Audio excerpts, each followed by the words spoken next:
Hello students. Today we will be moving forward with the analysis of the yellow paper. We had seen that the yellow paper begins by dangling the idea that what we are about to read is a haunted story, a Gothic tale, or a piece of horror. So if we talk about Gothic, then the first question that must arise in the mind is that what exactly is Gothic? So just to explain a little bit of Gothic literature or what Goth exactly is. Goth were the members of a Germanic people that invaded the Roman Empire from east between the 3rd and 5th centuries. The eastern division, the Ostrogoths, founded a kingdom in Italy, while the Visigoths went on to found one in Spain. Anything relating to the Goths or their extinct language, which belongs to East Germanic branch of Indo-European language family, it provides the earliest manuscript evidence of any Germanic language of or in style of the architecture prevalent in Western Europe in the 12th and 16th centuries, characterized by pointed arches, rib walls, and flying buttresses, together with large windows and elaborate tracery. So, English Gothic architecture is divided into Early English, decorated, and perpendicular. So, if you'll just look into these pictures, you'll get an idea about what exactly is Gothic. So, this scripture or this is like the Gothic scripture, which you'll see on the right side, left side. It is this the style of Gothic characters or the print that was used for printing the books, and on right side is the Gothic fashion or the style. It is all dark, and then this is the Gothic architecture that you'll see on the left, and the Gothic print that you'll see on the right again. So this is about the Gothic architecture, print, or writing, whatever you say. So basically it used to look into the darker side of things. So when we talk about this story or analysis of yellow wallpaper, the first thing that comes or arises in mind is mind of the narrator is that why would somebody let this big house, right? So why else wanders the story's female narrator? Would the house be available to so cheap unless it is or it was haunted?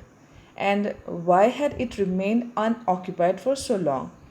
This is how like many haunted house tales begin, and here also the same thing is in the mind of the narrator. So obviously we'll see that this will turn out to be true in many ways. So the story is often included in anthologies of horror fiction, and there is a haunting of a kind going on in the story. But as the yellow paper develops, we realize we are reading something far more unsettling than a run-of-the-mill haunted house story. Because the real ghosts and demons are either inside the narrator's troubled mind or else her own husband and her sister-in-law. So, of course, these two things are linked because one of the morals of the yellow paper, if moral is not too strong a word to use of such stories for such a story, is that the husband's statement of his wife's mental illness only succeeds in making her worse rather than better. So until her conditions reaches the point where she is completely mad, suffering from hallucinations, delusions, and paranoia. So the yellow paper is a haunted story, house story, but the only ghosts are inside the narrator's head. The yellow wallpaper is a Gothic horror story. It ends with the husband taking an axe to bedroom door, where where his cowering wife is imprisoned. But the twist is that she has imprisoned herself in deluded belief that she is protecting her husband from the creeping women from behind the wallpaper, and he is prepared to beat down the door with an axe out of genuine concern for his sick wife rather than to butcher her, Bluebird or Jack Torrance style. So if you talk about Bluebird, then he was a fictional character in fairy tales whose seventh wife, when she went inside a secret room, found that 6 of her predecessors were slaughtered, and she found the pieces of those previous 6 wives. And if you talk about Jack Torrance, then he's another character, he's another fictional character, which was in the movies The Shining. and he too is a maniac character, we can say, because he is possessed, and in that possession he tries to kill his family, his wife and his children.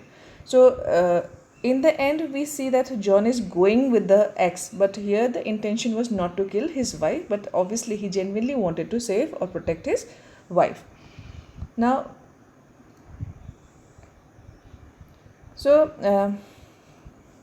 as we mentioned in the previous summary, or like we had seen in the summary, the wallpaper has the structure and style of a diary.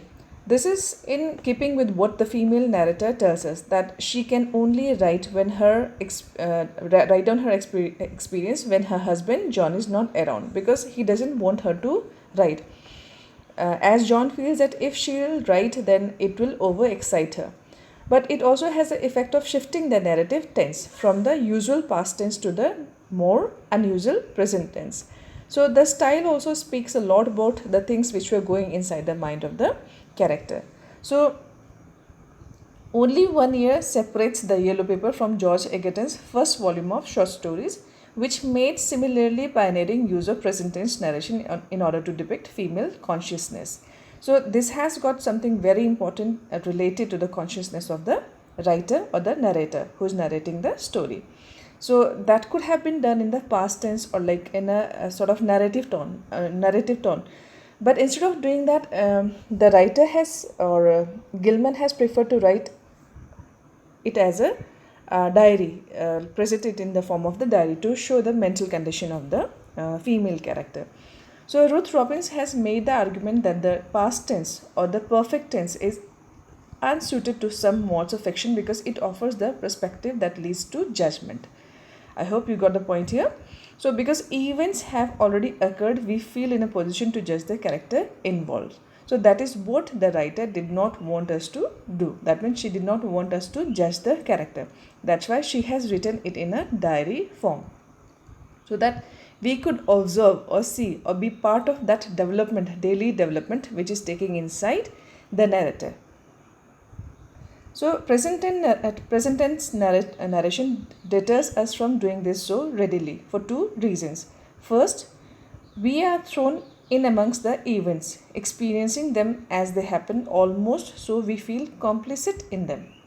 And the second is because things are still unfolding seemingly before our very eyes. We feel that to attempt to pass judgment on what's happening would be too rash and premature. We don't know for sure how things are going to play out yet. Yes, so we are not sure and we are witnessing it along with the character.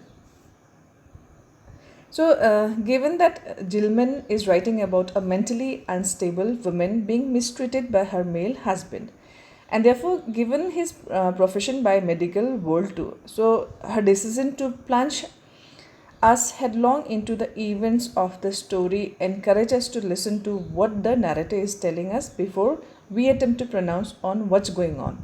So the fact that the Yellow Paper is narrated in the first person from the woman's own perspective in her own voice is also an important factor.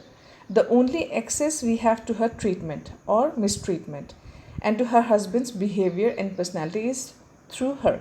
That means we are seeing everything from the perspective of the narrator. So what she tells us and how she tells it to us, and we are dependent completely on the narration and the style of narration of the character. But there is another narrative advantage to this present tense diary structure.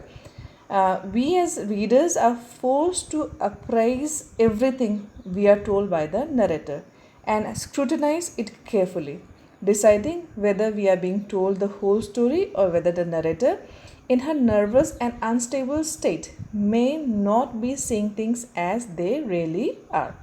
So a good example of this is when, having told us at length how she follows the pattern on the yellow wallpaper on the walls of her rooms or of her room, sometimes for hours on end, the narrator then tells us that she is glad her baby doesn't have to live in the same room, because someone as impressionable as her child wouldn't do well in such a room. So that is how we just feel that there is a twist in the story.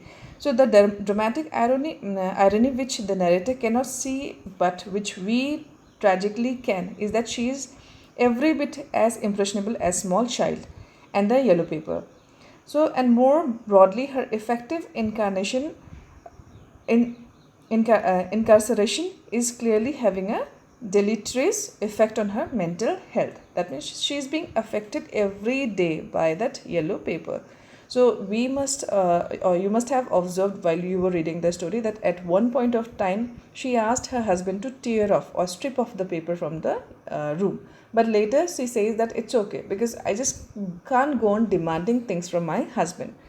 So the story isn't perfect. Gilman's like telegraphed the irony a little too strongly when in the next breath she has her narrator tell us with misspelled confidence, I can stand it so much easier than a baby. So here she's trying to show that she's not a small baby. She's much more, or she's trying to convince herself that she's maturer as compared to a baby. But we know the fact that she's affected or she's being affected as badly as a baby. It is having a very bad impact in the mind of the narrator. So moving further, the yellow paper is so unsettling because it plays with established Gothic horror conventions and then subverts them in order to expose the misguided medical practice used in an attempt to treat or cure women who are suffering from mental or nervous disorder.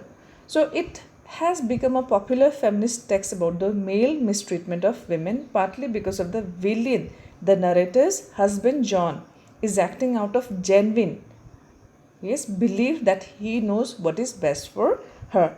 So in that belief, he feels that she should be kept in seclusion, she should not talk because these things are going to overexcite her and she should be kept away from this. But he has forgotten the small fact here that just by talking or just by sharing her emotions with someone, she would have overcome all those sickness or the feeling that were developing inside her. And moreover, it was isolation or like seclusion which was making her more sick. So the whole field of 19th century patriarchal society and the way it treats women thus comes under scrutiny. So in a story that is all the more powerful for refusing to preach, yes. So even while it lets us one such it lets one such mistreated woman speak for herself, but this isn't enough, right? So there were like n number of ill treatment which they were suffering or they were going through. But yes, the narrative has got a different structure, or we can say that obviously she had to say something different from what was being observed by her husband, and her husband was not actually trying to see the real condition of the narrator. So with this I end today's lecture. I request you all to leave a note on comment section so that I could make my lecture accordingly or what more you want to be discussed. Thank you.